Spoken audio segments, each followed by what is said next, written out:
we'll give it 2 more minutes for others to join us.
All right, it's 2 minutes past 3, and I think it's a good time to start. Once again, good afternoon, everyone, and thank you for joining us today. My name is Anup Divakaran, and I'm the sales manager here at Digital Technologies. On behalf of our entire team, welcome to today's session on RIS for next generation wireless communication. Now, before we begin, a couple of quick housekeeping rules for everyone. Please keep yourself on mute throughout the session to avoid any background disturbance. We will hold a dedicated question and answer session at the end, and that's after the live presentation and demo. So please hold on to your questions till then, and we'll open the floor for discussions at the end. Now, you're welcome to drop your questions in the chat as we go along as well, and we'll address them during the Q&A session. Now, I'd like to give you a short introduction about digital technologies.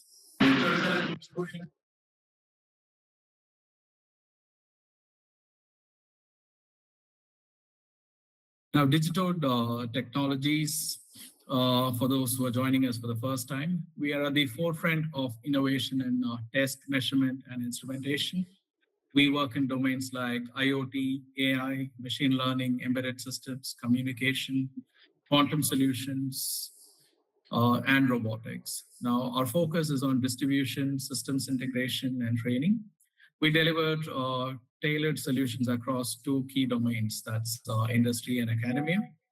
And on the academic side, we are proud to be associated with IITs, triple ITs, NITs, and leading research institutes across the country.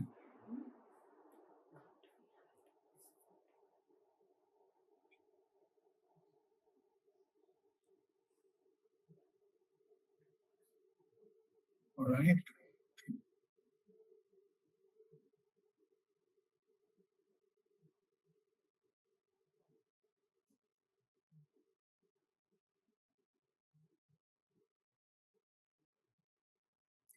Now, we work with some of the best names in the industry to bring this to life. So we have OEM partners such as VIV Solutions, QU Tools, QBraid, TMY Tech, Mantis Web Networks, Digilent, and ST Microelectronics. And as we like to say, Digital is your partner in transformation.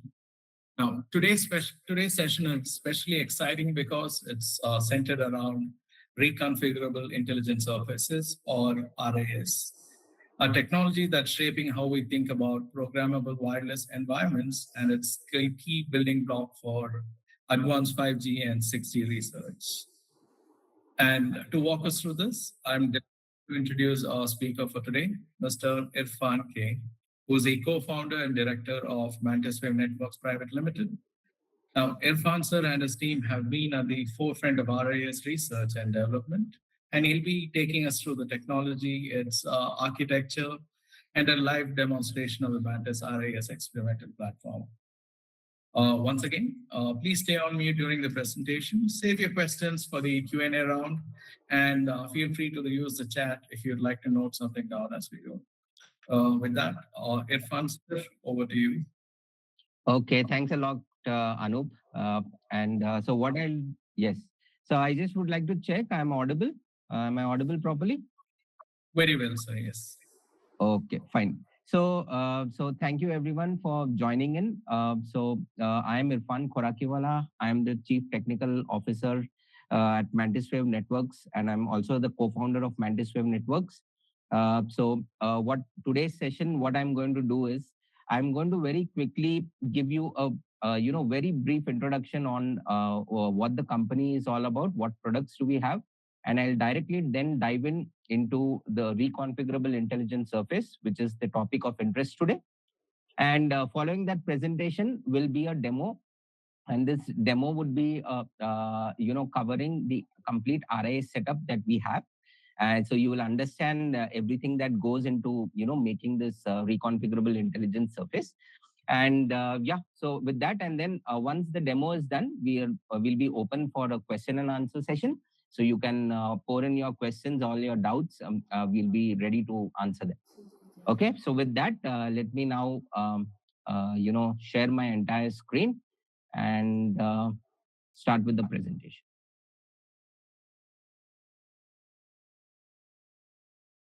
Okay. So is the presentation coming up properly? Is it visible? You're good to go, sir. Yes.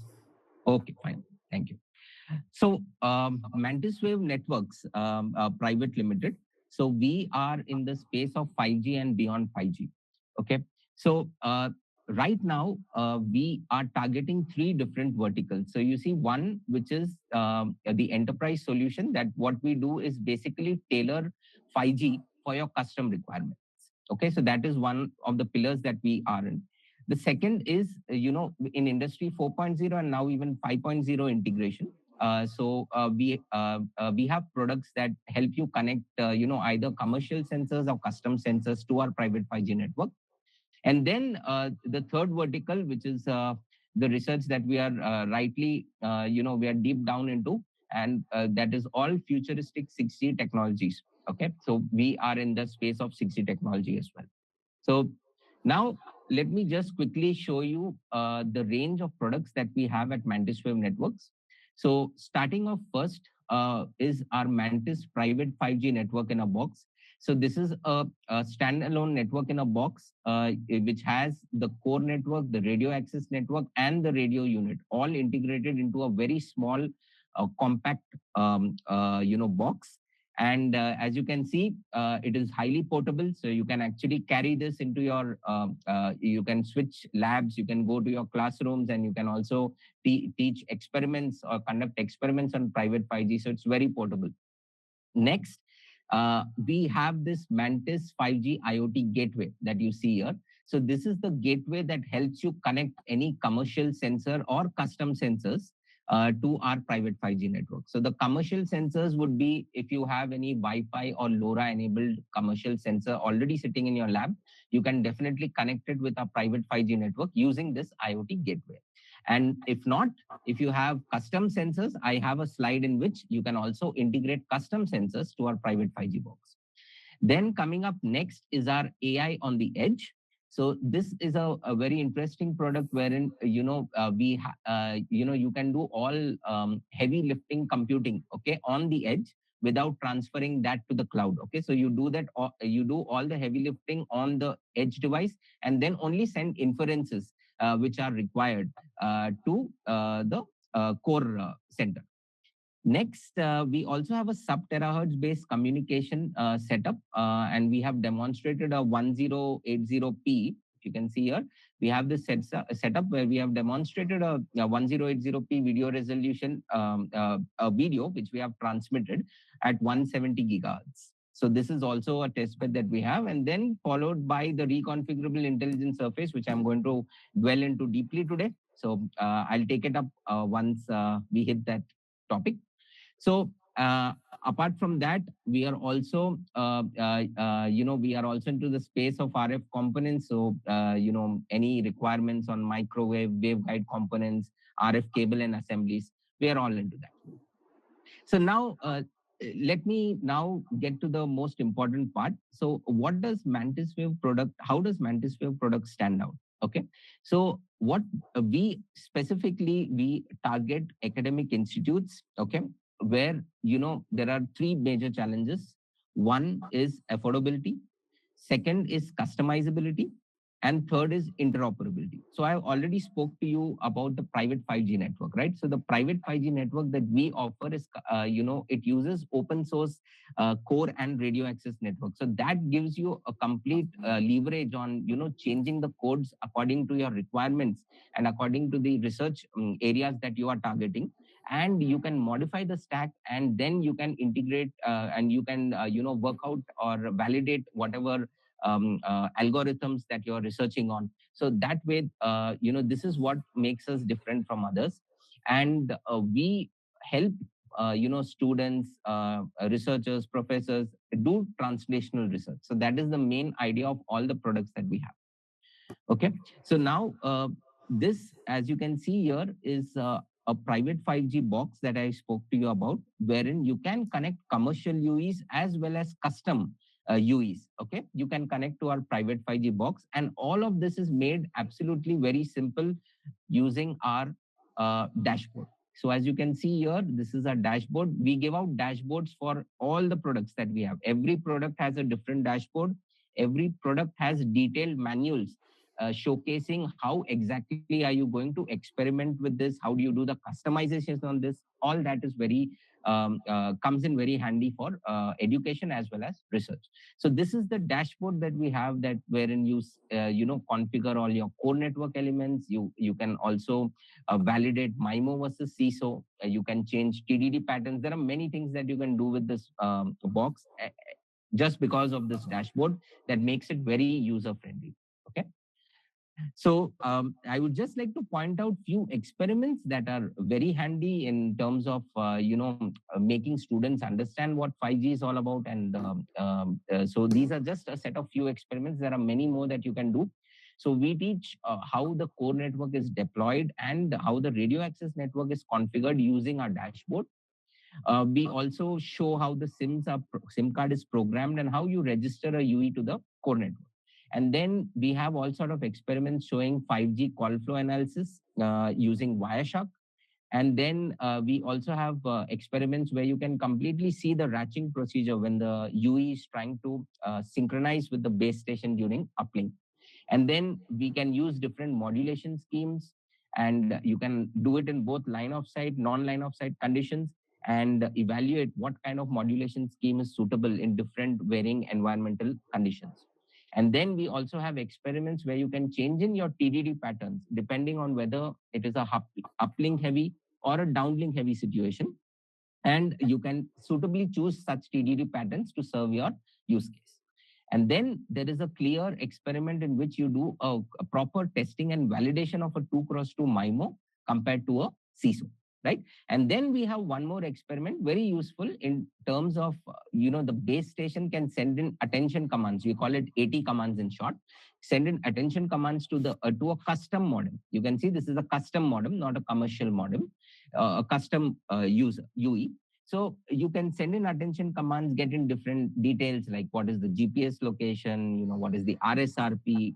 So all details, what is the make of the modem. So such details which are of interest, all of that can be obtained by pinging the UE with AT commands. Okay.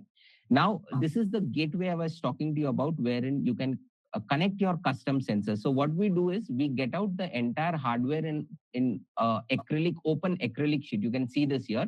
So the entire hardware is visible, so the students can understand clearly what goes into making a gateway. Okay. And also, if you don't want this, you want a compact form factor gateway, the same hardware, we have packed it up in a very small box here.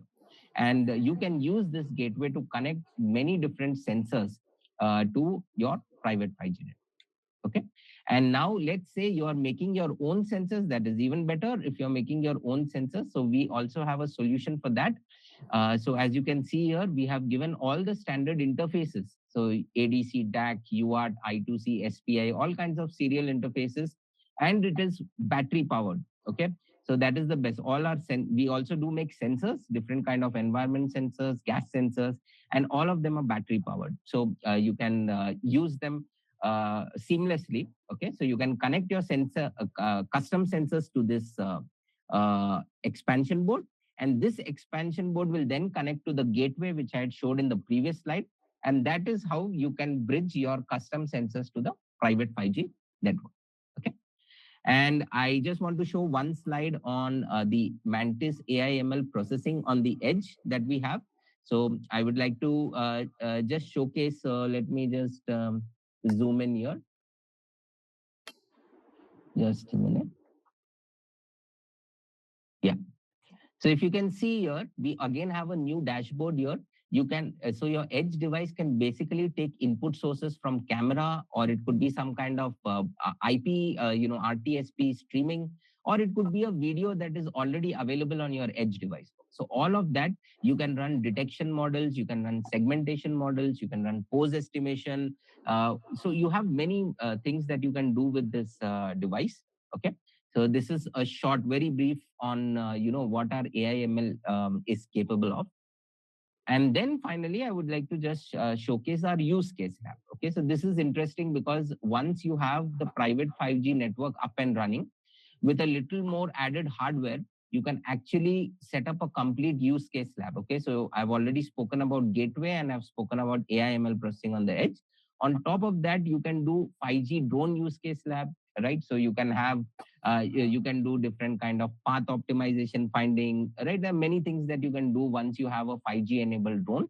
So all you need is a SIM card that is registered with our private 5G box. You have that SIM card on the drone, and then that and with the help of a 5G module, you can easily connect to our private 5G network. And then you can have n number of use cases on that. And then we are also in the space of security and surveillance. So with that, this was a short introduction on what the company does. And I would now like to start with today's topic that we are all interested in, which is the reconfigurable intelligent surface. Yeah. So, Anup, I'm audible and clear, right? There's no problem. Crystal clear, so we're good to go. Crystal clear. Okay, fine. Thanks a lot. Okay. So now let us start. So, many years back, what we had control on is only the transmitter and receiver. So we had full control on the transmitter and receiver, and we had very less control on the wireless communication channel as such. So you take any network like 5G, you take Wi-Fi, or you take millimeter wave. So in all these, the environment is something that was not in our control. But now, with the help of reconfigurable intelligent surfaces, what you can do is you can very smartly, put the RIS in a very tactical place where even if there is no line of sight between the transmitter and receiver, but still the transmitter and receiver are in line of sight with the RIS, you do seamless communication with the help of this panel. Now, this panel is cheap. Okay, it's not a kind of a repeater where you're doing active signal processing. You're again making RF chains. You don't do any such kind of things. Okay, so this is a passive RIS that you're looking at right now on the screen. So this is a passive RIS, and with our proprietary controller that helps you individually, set the phase of each of the unit cell elements that you see on the RIS. Okay. So what are the applications? Okay, so one is definitely, I want to make sure that the transmitter and receiver are in line of sight so that you can do communication seamlessly. Second is you can also, constructively interfere. You can do constructive interference by properly choosing a right appropriate pattern from a code book, and you can release that pattern so that the beam is targeted, okay, or it's aligned towards where the UE is. Not only that, if you would also, let's say you don't want to serve a particular UE at that direction, and you want to cut off the signal in specific directions, you can also apply patterns in such a way that for the same angle you can also have a destructive interference instead of having constructive interference, where all the electromagnetic waves coming out from the selected RIS elements are constructively interfering. You can also set a pattern in which they are destructively interfering, so that you can cut out the signal. So so all this. So if you want to RIS, as you see here on the screen, we are also able to scale it. So I have a presentation, I have a slide where we have also scaled this up. Instead of using just one panel, we are using 2x2 of such panels and also 3x3 of such panels. Okay, and that is coming up in the next slides. So now let me focus here. So what you see on the screen is the Mantis Wave's reconfigurable intelligence surface. What you see on your left-hand side here is the top view or the front view of the reconfigurable intelligence surface. So you can see clearly it is a 16 cross 16 array of 256 elements. Okay, each element reconfigurable. So every element you can configure. And what we use is a 1-bit phase control, and that is possible using this controller that you see in the middle of the screen. So this is our RIS controller. And at the and on the right side is where you see the back side or the rear side of the RIS, where we give individual biasing to each of the unit cells. We have also added LEDs to each of the unit cells in the biasing network to make sure whether that element is activated or not. Okay, so so you see this. So this is a complete RIS panel with the controller. Okay, so now we don't just give you the panel and the controller, we give you the complete communication stack and the control stack. Control stack for sending out the control signals, okay, properly, to so that you have individual 1-bit control over the phase of each of the unit cells that are present on the RIS panel. And not only that, we give you the complete communication stack. So what is the communication stack? So basically, it is the transmitter, and you have a transmitter in a workstation, receiver in a workstation, a very compact workstation. And then you have our software, that is the stack, that is the transmit stack and the receiver stack for communication, right? So what kind of signal are you transmitting? And based on what kind of signal or waveform you're transmitting, you similarly have to have a receiver that can decode that received waveform and get back the input data or the actual data that you want to transmit. So uh, you get the complete communication stack, you get the control stack, and you get the complete alignment. So we give you proper stands to host horn antennas, to host or to hold the RIS frame, the RIS panel as such. And we also show you proper beam alignment techniques, because without beam alignment, the entire setup is useless. So that is a very interesting thing, important thing that we do, and it's properly documented in our experimental manuals as well. Okay. Now this is a picture of our RIS here with both the transmit and receive horn antennas. So basically, what we are trying to do is, what we do is, you see here there is a small radio unit sitting here at the bottom. So this radio unit is what feeds the horn antenna or receive. So we have two radio units, one for the transmit side, another for the receive side. Okay. So what we do is, we use these horn antennas to give a directional beam and concentrate the beam on the RIS. Okay. And everything that you see here, starting from how these horn antennas are oriented, where they are tactically placed, what is the distance of the RIS with respect to both the transmitter and receiver, at what angle is the receiver with respect to the RIS, all of this is very geometry controlled, and it is very, very important to maintain this geometry in order to get useful results out from your RIS experiments. So this is no longer simulation where you're doing simulations in different tools like MATLAB, LabVIEW, Simulink. This is an actual hardware platform that you can use to validate your research. Okay, so this is what we provide. So now what's inside the box? So as I told you, it's the board, the control RIS panel, the RIS controller. You get workstations which host the transmit stack and the receiver communication stack. You have a radio unit like a B210 that is connected to your transmit and receive stack. Both the stacks have two B210s. And then you have horn antennas with the right gain to send your signal in a directional way towards the RIS, and similarly the receiver horn antenna will receive the or tap in the signal that the RIS is reflecting. And with the help of all tripod stands, and so this is the hardware and all the required accessories, RF cables, all that is included. And the software components would contain the control software to have a 1-bit control on the RIS elements, and you have a communication stack. So these are the software components. Okay. Now coming to more specifications, more important specifications or detailed specification on the RIS panel. So these specifications are on the RIS panel alone. So right now we have tuned our RIS unit cells for a center frequency of 3.5 gigahertz. So that is what we are targeting. And we are targeting a bandwidth of around 100 megahertz around the center frequency. The polarization that we support right now is linear polarization. I've already spoken to you about the number of RIS elements. This is 256 reconfigurable elements, independent control over each of the elements. And let me be more specific here. I'd just like to clarify this. It's not just one panel. You can even have more than one panel. You can have a 2x2 array of such RIS panels, or even a 3x3 array, and even more higher up. Okay, now so what I'm showing you right now is just on, I'm giving you the specifications for one RIS panel alone. Okay, so the weight of our RIS panel is hardly 500 grams, that is half a kilo.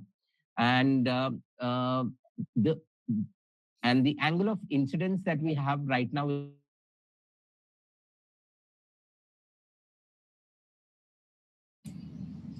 Voice is not coming.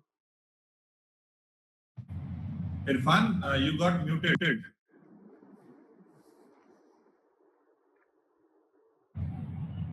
Irfan, we cannot hear you. Am I audible now? Yes. Okay, so where should I start from? Should I start from the specifications again? 20 seconds. Okay, let me start again. It's not an issue. So is the screen visible right now? Yes. Okay. Yes, sir. Thank you. Okay, so let me start again. So what you are seeing on the screen right now is the specification of our RIS panel, of a single RIS panel. Okay, so the frequency band that we have tuned in all our unit cells to is 3.5 gigahertz. It's not the band, it's the center frequency basically, sorry.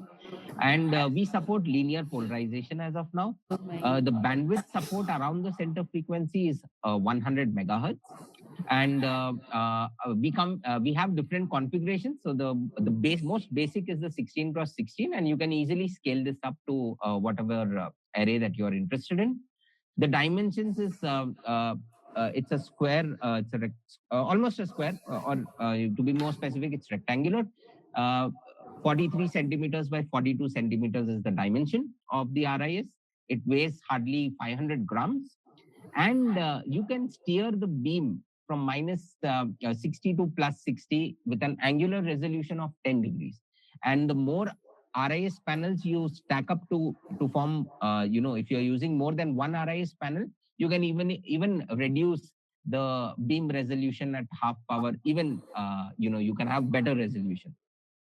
And the RCS gain is 20 to 25 dB. Now this RCS gain is the radar cross section, and it's basically depending on what is the pattern that you're applying. How many unit cells are contributing to that pattern? So depending on that, the RCS gain varies between 20 to 25 dB roughly using a single RIS panel. Okay. And the distance from the transmitter, that is what you can do is the transmitter and the RIS, you can go up to 10 meters, or you can hit up to 10 meters in length with a single RIS panel. And look at the power consumption. Now this is important, okay, because there are people who compare RIS panels with repeaters. So you can just see the power consumption is actually under 5 watts. That is the power consumption of a single RIS panel. Okay. And now let me go to the next slide. So I would like to now just give you slight more details on the RIS controller, which is a proprietary controller here. So we have this in two versions. One is, you have control interfaces going in through a USB Type-C connection. Okay. Wherever you are controlling, or whichever, whether it's the transmitter or the receiver, which is sending in the control signals. So for example, if the receiver is sending in the control signals, so the receiver and the RIS controller that you see on the screen, they are connected by a USB Type-C connector. Also, we have another version wherein the entire thing is wireless. Okay. So I will demonstrate that video also shortly. And as I already told you, it's a real-time 1-bit control. Okay. It's why it is real-time is to control these 256 elements. And since we are using 1-bit control, not continuous phase, we are just using 1 bit, that is either 0-degree phase shift or 180-degree phase shift. So that is what I mean by 1 bit. So your each unit cell can either introduce a 0-degree phase shift in the reflected wave or a 180-degree phase shift in the reflected wave. So when you have 1-bit control, it is the sensing part that actually takes time. Okay, it's not the control signal. The control signal flashes very quickly. It's how you sense and then find out where the UE is with respect to the RIS. So we have two, as I told you, we have two types. One is a manual entry where you manually feed in, what is the angle at which the UE is placed or the receiver is placed with respect to the RIS.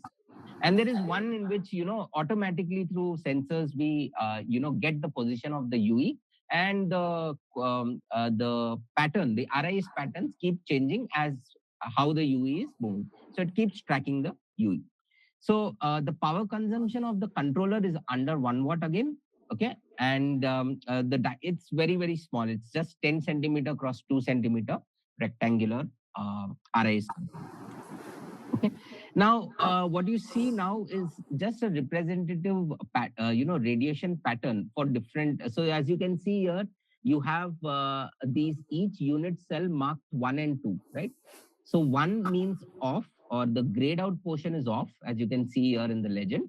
And the ones that are black in color, they are on. So off means you are not, that means, let's say if you talk about this unit cell, if this is off, this means that this unit cell is not going to give or not going to introduce any phase difference in the reflected signal that is coming out from that particular unit cell, that patch. Okay. And on means that that patch is now going to introduce 180 degrees phase shift in the reflected signal. So that is what this means. Okay.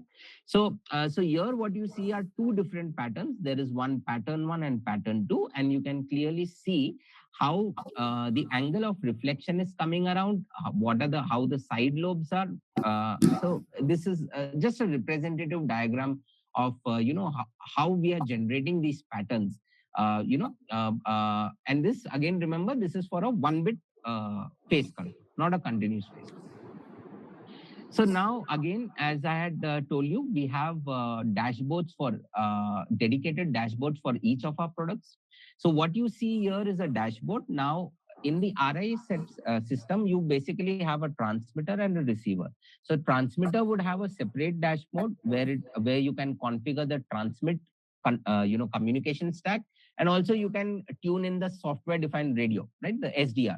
So, and even in the receiver side, you have a similar setup where you have a separate dashboard for the receive stack, and you have a page dedicated to controlling the software defined radio. Okay.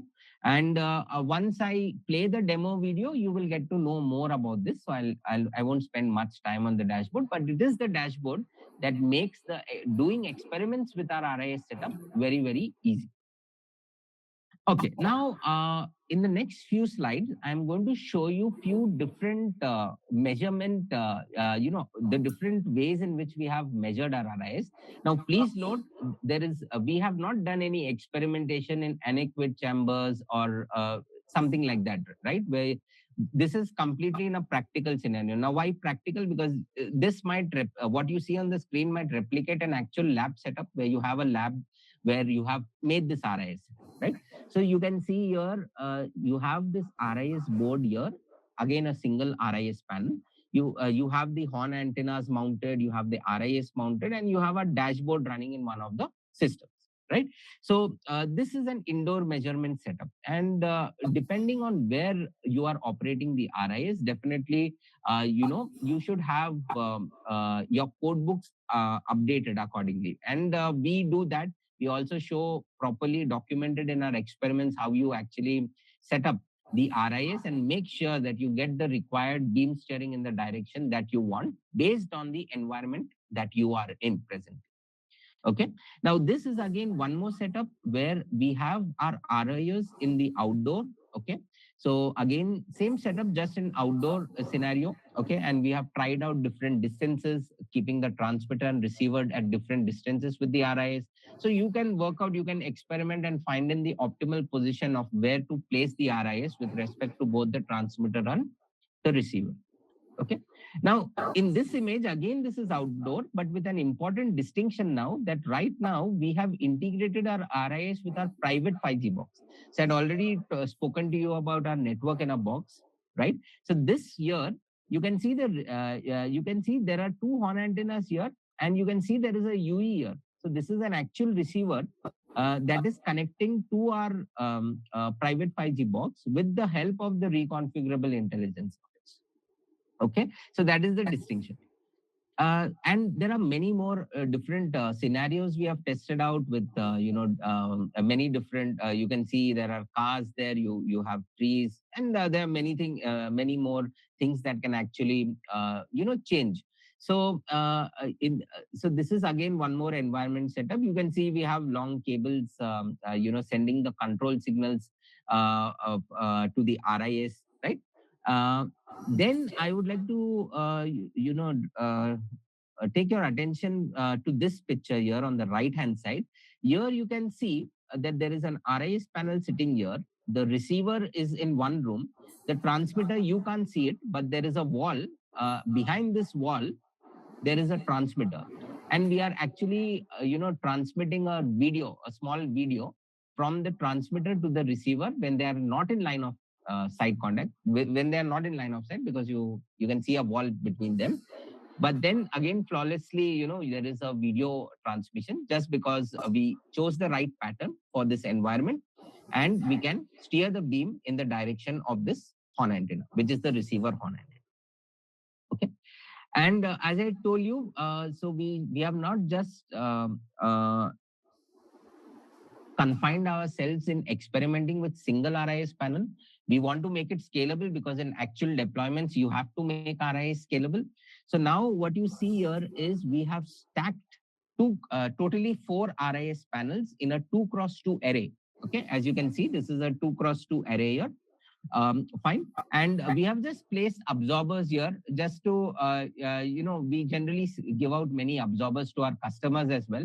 So that, just to make sure that you don't have, strong reflections coming in from the frame that is holding the, RIS. In actual deployments, these RIS will be wall mounted. There are many materials that come that give out very less reflection and absorb radiation very less. So those are the materials that you'll generally use to, hold these RIS panels together.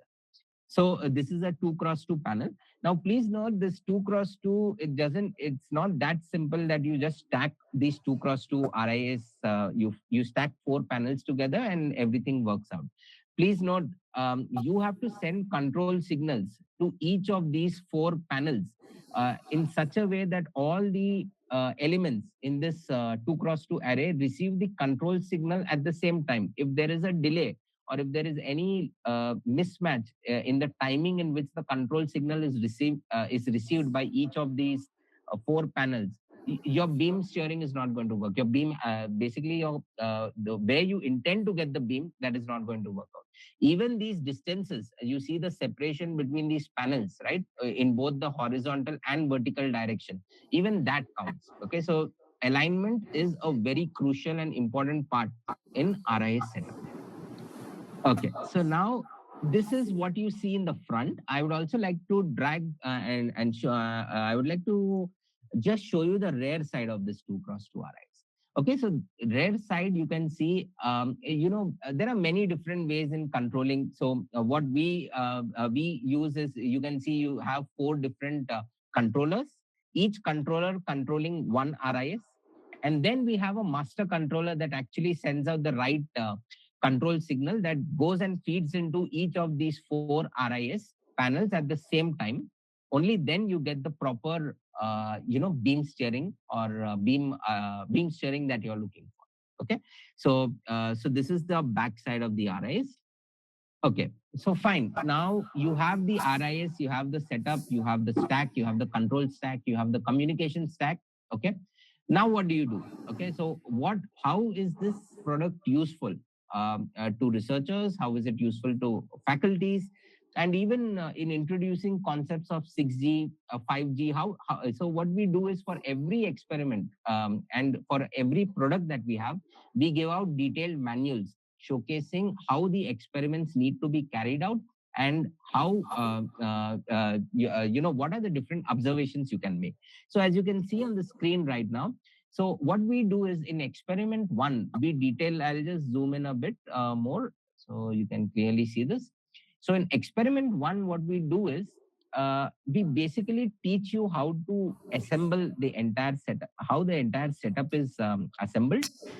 How is all the alignment done? How is the beam alignment? Are the horn antennas properly aligned? Is the RIS properly aligned? So we have calibration, right? We have calibrating stands that know that you can easily see whether there is a tilt and how do you do that calibration. All that is well documented. So that is experiment number 1. Okay, because that is the most important part that you need to get right in order to move to the other experiments. The second experiment that you see here is where we showcase how to do both constructive and destructive interference via the code books that we have made. Okay, so we have made a set of patterns for each angle. And for each angle, we have patterns that can do, that you can apply, so that you can do constructive interference to align the beam in that direction. You can also, for the same direction, you can also put another pattern, which we call as bad pattern, which what that will do is, a bad pattern does is it will do destructive interference at that angle, so that you deliberately or intentionally cut out the signal in that direction, right? So that is an experiment that we demonstrate.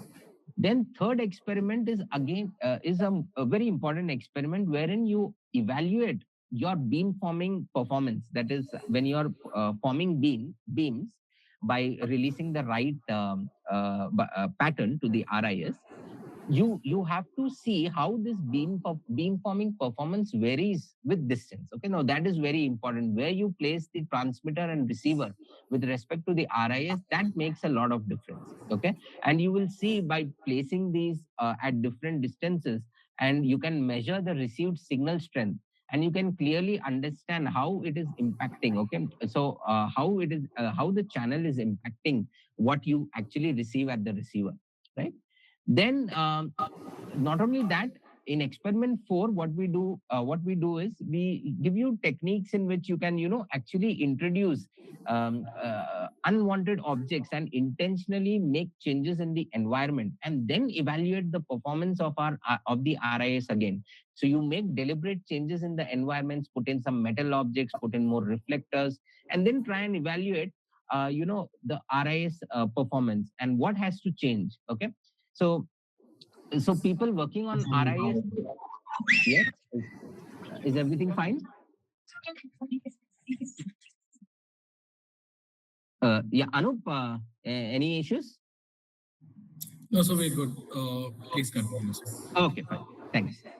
And then followed by, there are 2 more experiments, experiment 5 and experiment 6. In experiment 5, you can actually change the forward error correction rates. You can 1 by 2, 3 by 4. You have many different FEC rates, right, that you work on. So you can see the impact of setting such FEC rates on both transmit and receive side, and see the impact on the data rate.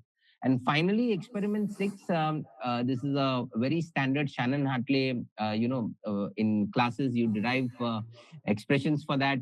But this is a practical way of, seeing, but with different symbol rates and different bandwidths, how is it impacting the data rate?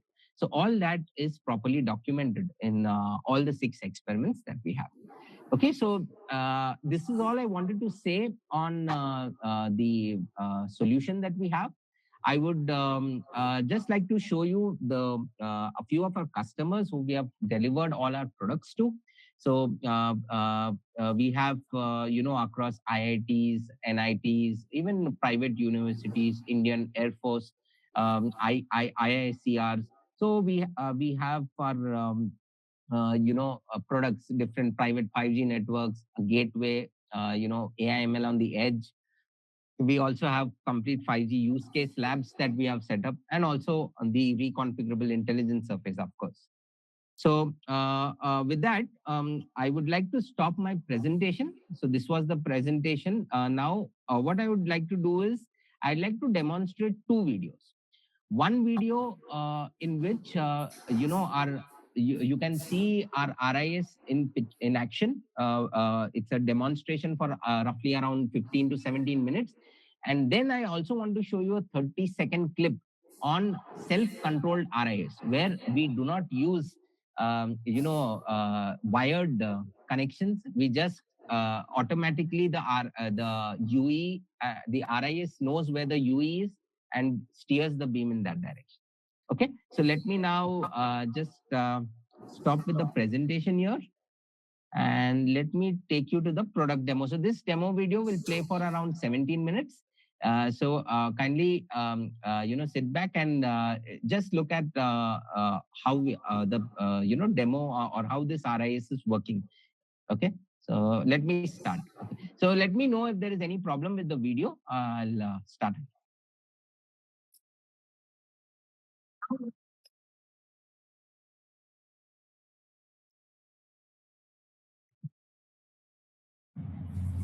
I think voice Voice is not coming up, sir. Can you stop and share again? The voice is not coming up. Okay, sure. I'll start it. Just once.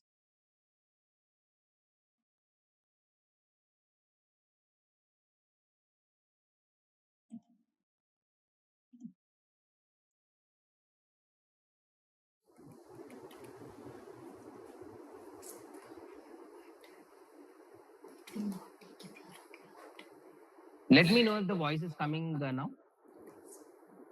I'm now going to explain in more detail the specifications of the 16x16 RIS panel.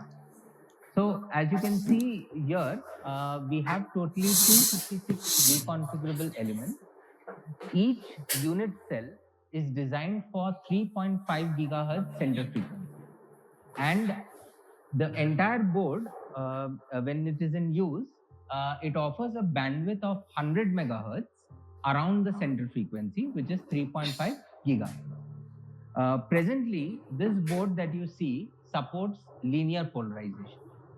And by properly using a controller to control the impedance of each of these unit cells, we are able to steer the beam from minus 20 to minus 60, also from plus 20 to plus 60 degrees. So in both sides, we are able to steer the beam in these angles. And the resolution or the step size that we have seen is a 10-degree step size. So for every 10 degrees, you can uniquely differentiate between a beam, for example, that is pointed at 30 degrees to a beam that is pointed at either 40 degrees or 20 degrees. So you have this 10-degree angular resolution that we have seen. And now the RCS gain that we have got from this board is roughly 20 to 25 dB. And the power consumption of this entire RIS panel is a maximum of 5 watts. So I would now like to showcase the controller that is controlling this RIS panel and releasing the required control signal to each of the pin diodes that are behind the RIS to configure them independently. So this is the Mantis Waves reconfigurable intelligence surface controller. So this is our proprietary controller for controlling each of the RIS elements. So this controller board is powered via a USB Type-C interface, and also the control signals from the receiver is also carried via the USB Type-C interface. And using this controller, you get a 1-bit control over each of the 256 reconfigurable elements. What you see here is a transmitter workstation.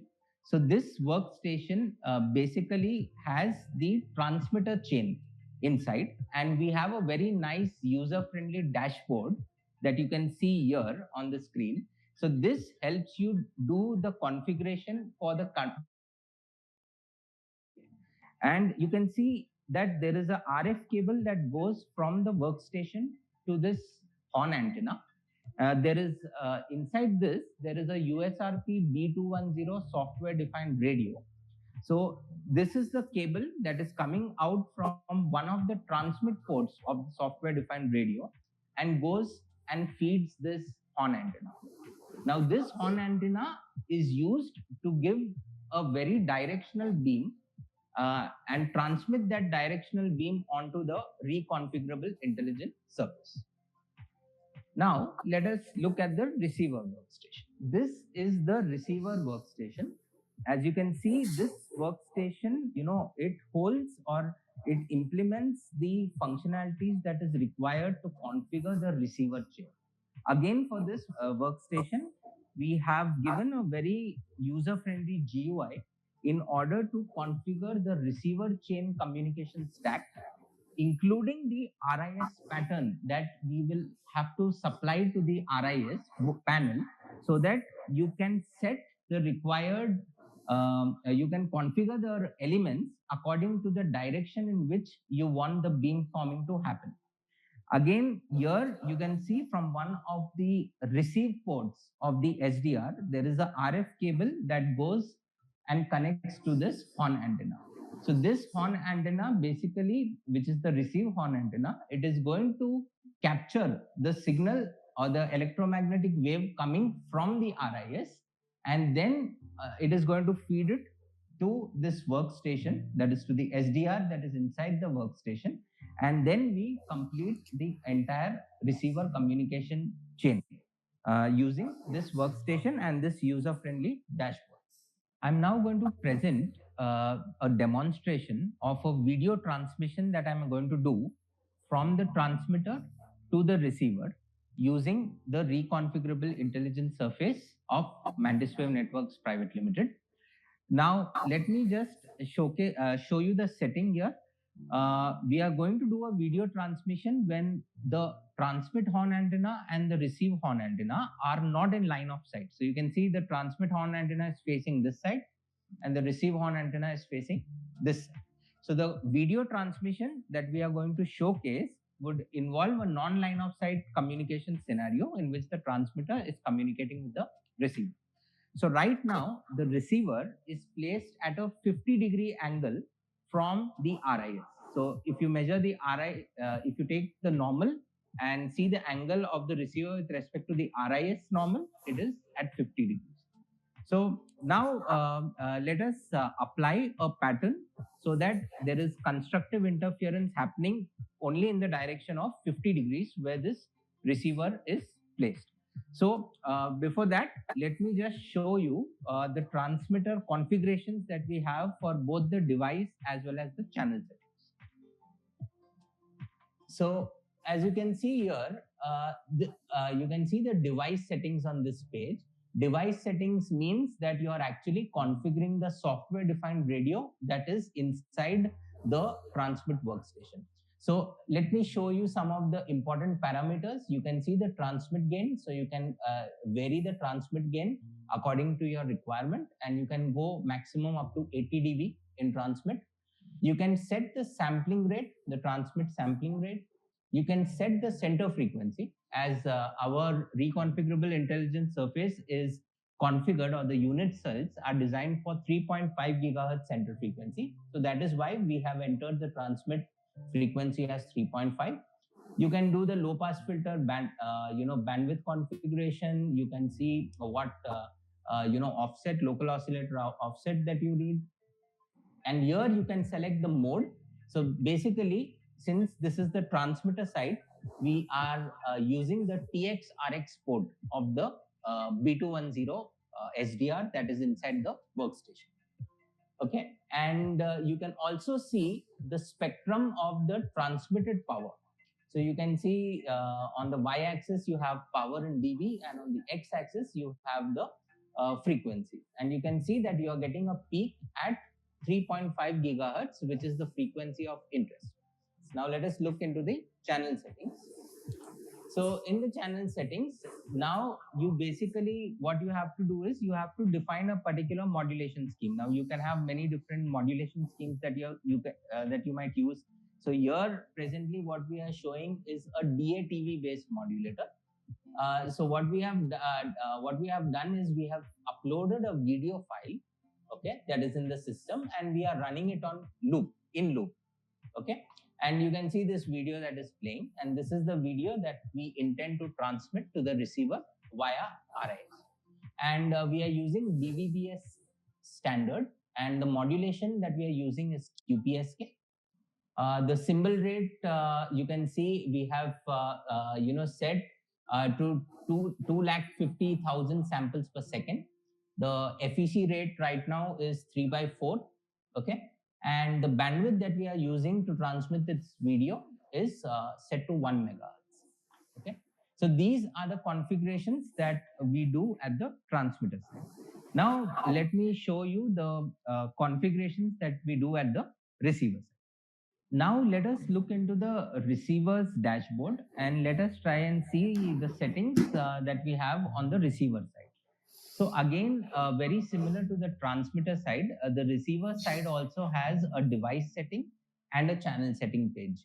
So on the device settings, you can adjust the receiver gain, that is the low noise amplifier gain of the receiver. You can set the receiver sampling rate, the receive frequency, which is 3.5 gigahertz, because that is the target frequency of interest. And again, you can do the settings for low pass filter bandwidth, the local oscillator offset at the receiver. And again, as you can see here, the mode, now we have selected the mode as RX2. So that means that we are getting the signal from the second port, that is the RX2 port of the software defined radio. And you can also see the received signal spectrum that is showing up on the screen. Similarly, now if you look at the channel settings, again, you have to be very consistent with the receiver, because in the receiver we have used a particular channel setting, which is a DATV based modulation setting that we have used. So similarly, compatible to that, on the receiver, you will have a DATV based demodulator. With the same settings that you have applied for the transmitter, you apply the same for the receiver. And finally, you can see here right now on the screen that there is a video that is playing up.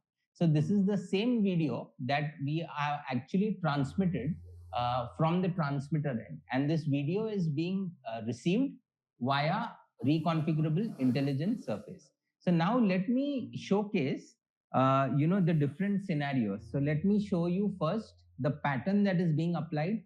So right now I am getting the video based on a 50-degree setting here. You can see I have selected 50 degrees as the receiver's angle with respect to the RIS. And you can see 3 different tabs here: good, bad, and unknown. So good means I am applying a good pattern to serve a UE, which is at a 50-degree angle with respect to the RIS. And you can see this pattern. That is, you can see 1, 2, 3, 4, 5, 6 columns. 6 columns totally on. That is, all these columns, all these elements in the column will apply a 180-degree phase shift to the incident wave, and then it is going to reflect the signal. Okay, and you can see that in this scenario there is this video that is playing. Okay, now what I would like to demonstrate is, if I now apply a bad pattern, okay, so something like this, which is a random pattern that you apply, I want to showcase that the video is now going to stop, because I'm going to do a destructive interference. Okay, I'm going to do a destructive interference so that the bad pattern applies. Okay, so I am going to click on apply. Okay, so I've applied this bad pattern, and now we'll just wait to see what is the okay, I've applied it again now. Fine. So let us see. So now you see that the video. Okay, let me show you the data rate. You can see it is stuck here. And if I just go to the monitor page, and if you see the data rate here, you can see there is almost, there's no data that is being received at the receiver. It's 0 kbps. Okay. So now you can see that applying a bad pattern, I've completely cut out the video. You can see here also it is 0 kbps. Okay, speed. I would also like to showcase one more pattern, which is a zero pattern. You see that all the RIS elements are off. So the RIS simply acts as a metallic reflector. And if I now apply this pattern, okay, you can again see that there is still no video that is being coming up. You can see the data rate is 0. You can also see the monitor tab. There is nothing coming up here on the screen. Okay, so that is even when all the RIS elements have been switched off, and RIS being a metallic reflector in this case, you still see there is no signal that is coming to the receiver side. So for just to showcase this again, I will now like to apply a good pattern at minus 50 degrees and click on apply. Okay, and we'll just wait for some time, and the video should start playing. As you see, the video now has started playing, and I'll also go to the monitor tab and show you the speed here. So you can see the speed is fluctuating. So now you are actually getting data at the receiver just because of constructive interference happening because of choosing a right pattern at the on the RIS panel. Yeah. So now also I would like to showcase the good pattern that I had applied using the dashboard. I would like to showcase that here on this panel. So as you can see, you see you see this row, this entire column. Okay. So this entire column is lit up, and then you also have this column here. This entire line. Okay, there is all these LEDs are glowing. Again, these three columns, all these three columns, and now the last column. So you see all these columns are properly, the LEDs are glowing. So that means the whatever pattern I've applied using the dashboard is reflecting here. And all of this is possible because of this controller that is sending the right control signals to configure each of the unit cells that you can see on the RIS board. This what you see now is the bad pattern that we have applied, and you can see all random patches that we have enabled. So you can see there are many LEDs off here, there are few on here and here. So you can see that it's a random pattern that we have applied, and when you apply such random patterns, you do not get the constructive interference that is required to send the beam in a specific direction. So we have completely switched off all the elements. You can see all the LEDs are now not glowing. So this is what we mean by a zero pattern or an unknown pattern, where this entire RIS panel is simply acting as a normal reflector. Okay, and there is no reconfigurability involved in this because all of them have been deactivated. So this was a small demonstration about a video transmission to serve a UE, which is at 50 degrees with respect to RIS. And not only that, there are many other different channel settings that you can do. You can also have a OFDM based symbols or OFDM based signals that is transmitted. And we have also integrated this perfectly well with our private 5G box as well, Mantis private 5G box. And we have the RIS and the private 5G box integrated to enhance your network coverage, to improve signal to noise ratio of the existing network, You can also do obstacle avoidance, and you can minimize interference in the direction where you don't intend to send the signals. Thank you. Okay. Yeah. So this was a small video demonstrating our single RIS panel. How the setup has been done. And so now what I'd like to just showcase is, a self-controlled RIS. This is just a 30-second long video. So in this video, we're trying to show when the UE is moving, and as the UE is moving, the RIS is adapting itself and ensuring that the pattern changes so that you can still serve the UE while it is while the UE is moving. So please note that this video is only for pedestrian speed. Okay. So let me just play this video. Let me know if if there is any problems with the audio or something like that. Please let.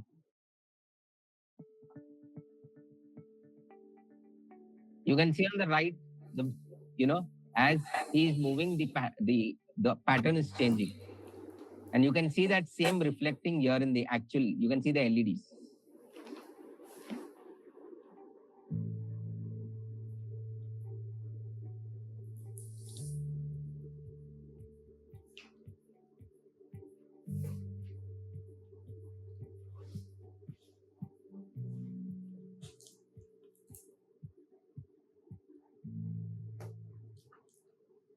Yeah. So this was again one short video where we showcase the adaptability and the way the RIS in UE communicate with each other, and the RIS gets to know where the UE is with respect to the RIS normal, and accordingly send out patterns to serve that UE. Okay. So this was all about the demonstration that we wanted to showcase, and I would now like to open the floor for any questions here that you might have regarding this demonstration, and also on the PPT that I had earlier shared. If you have any questions, please feel free to ask them right now. You can also send in, Anup will be typing in the chat. So contact@mantiswave.in. That is our email ID. You can also send in queries even later.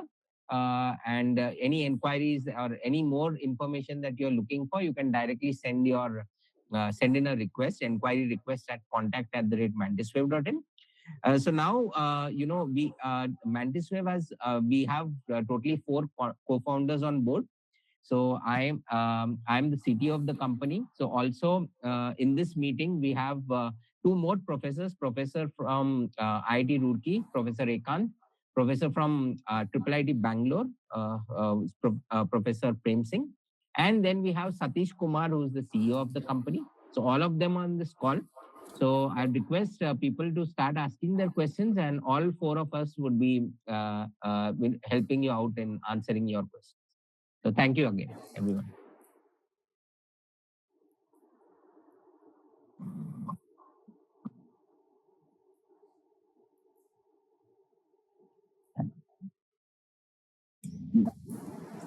Hello, I'm Dr. Dharmen Dixit from MNIT Allahabad. Hello, I sir. want to know that is there any relation between angle of reflection and phase change? Angle of reflection, you have given a specification, minus Right. 60 degree to plus 60 degree. Right. And phase change for each IRS element was 0 and 180, 1 bit. Correct. Right. Any relation between these two? So, sir, basically what you will see, first of all, you versus 1 bit and, continuous phase. So, continuous phase would give you a slightly more higher dB performance gain when compared to the 1 bit control. Okay. And yes, with the 1 bit control in hand, definitely you have to have your code book according to the setup here. And, Prem and Ekant, you can also add in more here. So let me chip in. Thank you, Dr. Dharmen. So the question is, like you're saying, is we have a sweep of minus 60 to plus 60, right? RA we have. That is related one to the position of transmitter and receiver. that is based on because of the patch antenna that we are using in the design. The patch antenna can maximum, like the patch antenna that we have in our design can give a maximum set of plus minus 60, total 120. That is because of. And then 0 and 180 degrees because of the design. We have used a PN junction diode based design where it can be on or off. On and off means 0 degree and 1 means 180. That is. I hope I was able to answer. Sir, I want to also know that you have used only 1 bit phase quantization, you can say. Yeah. But if you want to implement for 2 and 3 bit phase quantization, what are the how I can do that? See, It is possible to set up or no? I'll tell you, Dr. Dharmen. See, what is the aim of RAs? Aim of RAs is to reflect a signal in an intelligent way, right? So if you are able to do the same thing with 1 bit RAs, what is the need of 2 bit RAs? First of all, that is the question. Now, if we are able to beam steer the signal from 60 degree plus minus 60 degree, we are able to achieve a proper gain, beamforming gain as well as beam steering, then 1 bit design is enough. Second thing, if you still want to go for 2 bit, why 2 bit is slightly complicated is the reason being the number of patterns that it generates. Suppose let's say we have 16 by 16 RAs, right? You can see that we have 256 elements. If all are on and off, there can be 256 elements, and that is huge to handle. Now you go for 2 bits, it will become 4 combinations. Now 4 to power 256, that will go into another level of challenge. And so many people have tried 2 bit, 3 bit, 4 bit, but main thing is the arrays that you have designed should be working the way you want. And that's why this is where Mantis was did wonders in getting the arrays on field. And we are the first one to have this kind of arrays with this much of distance. And Irfan was also showing you 2 by 2, where we are doing extended version with 32 by 32, and with that we are achieving more than 100 meters. And there's one more 3 by 3 where we are planning, we may achieve up to kilometers of coverage with the same arrays. Just to add one point here also, in addition to finding so many patterns, 4 to the power 16 cross 16, what mentioned by Rekan, it will also increase the complexity of controller design if you go from 1 bit to 4. That is also. Why I'm asking this question? Because in MATLAB simulation, I have chosen phase quantization of the due to the IRS element. Performance near to the 3 bit quantization is very perfectly to the exact perfect matching. That is mostly in simulation, right? Just I want to know that why simulation complexity. Simulation is very different than real time. Like when we also started, we thought what we are doing simulation will come similar to what we are designed. Simulation is way different than because it's like combination of both RF and communication side. Simulating is very different, right? The hardware design is different and the simulation. Exactly. You anyway know that. So that's why that says something and this says very different. One thing I want to know that what is typical cost of 16 cross 16 IRF panel? So that our distributor will tell you. That we cannot discuss. Rough idea, because I have a project and that I have to immediately after this call, you will get a response from our distributor. Anup, please take a note. And I have. Dharmendra sir, Ambika will, I think Ambika is already talking to you. She will get he's in my contact. have a separate call for that, Dr. Arvind. We can also be there, Prem and we can be there, and we can discuss. Okay. Sorry for that, because here we cannot have that pricing. No, you should just tell me. Because it gets important, some price may change and that is stuff. So this is like one thing, you are doing beam farming with the help of horn antenna. So we are using it as a directional antenna. Correct. That is directional antenna, is it? No other way. Right now we are using directional antenna, but people can design new use cases. Like the new use case that we just Irfan showed you, which is a self-controllable arrays. The same arrays design multiple use cases. There is no stopping.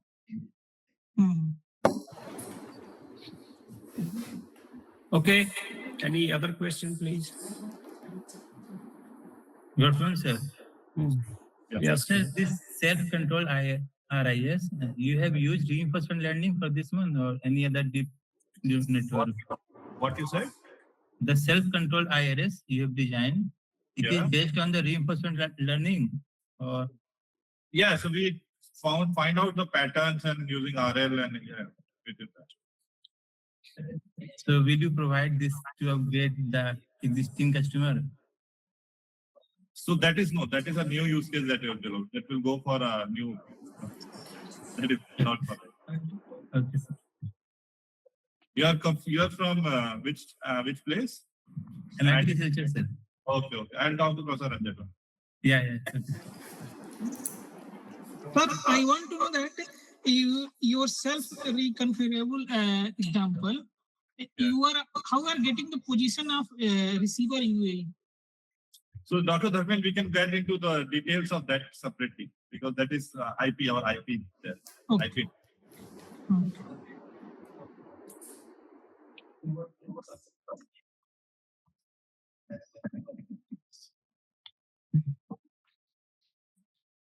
And we also answered many questions on the chat. You can also, the questions are also good. So we try to answer the questions. So maybe you will also get help from the many questions that were asked. Okay. So we try to answer over the last 1 hour. Yeah. All who have joined, please, Thank you. you can check MantisWave website also for different products. Also, please write your queries. Any more queries you have, contact@mantiswave. I'm just typing in right now. You can pour in your queries, your anything that you have, you can put it here. Yeah. We'll be happy to, answer them. Yeah. Anything, so there are IPs involved here, as Professor Ekant has told you.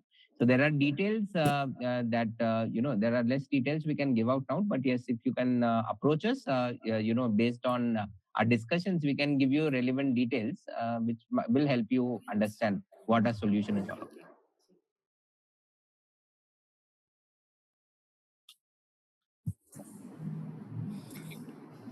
Is there any other questions? Otherwise, then we'll close the webinar. Just one more, Irfan, if you can provide the information that we have already deployed this RIS system in different R&D institutes. Yeah. So I had one slide showcasing all the, customers. So I have given them those details also. So we have already, sold our products at different places. And starting from 5G, gateway, AIML on the edge, complete use case, 5G use case labs, reconfigurable intelligence surface. Yeah, all of that. All right. I think that's all questions. Let's wrap up. So on behalf of Digitoad as well as MantisWave, we'd like to thank all of you for joining us today, and a big shout out to Irfan sir for the excellent walkthrough and the demo for the RAS. So a quick note for everyone. So we'd give all of you a recording of the session, provided you have registered and have your email address. If not, you can email us asking for the details, or just drop your email address in the chat and I'll find them and send it over to you in the next few days. So if you have any further questions as well, email us or email MantisWave at the email address in the chat and we will revert to you. So if you'd like to know more about RAS, or if you'd like or any other technologies that we showed you in one of the presentations, feel free to reach out to us. We'll set up a dedicated session or a demo for you. Thank you once again for your day, and we look forward to staying in touch. Have a great rest of the day, everyone. Thank you, everyone. Thank you for joining. Thank you. Yeah. Thank you. Bye.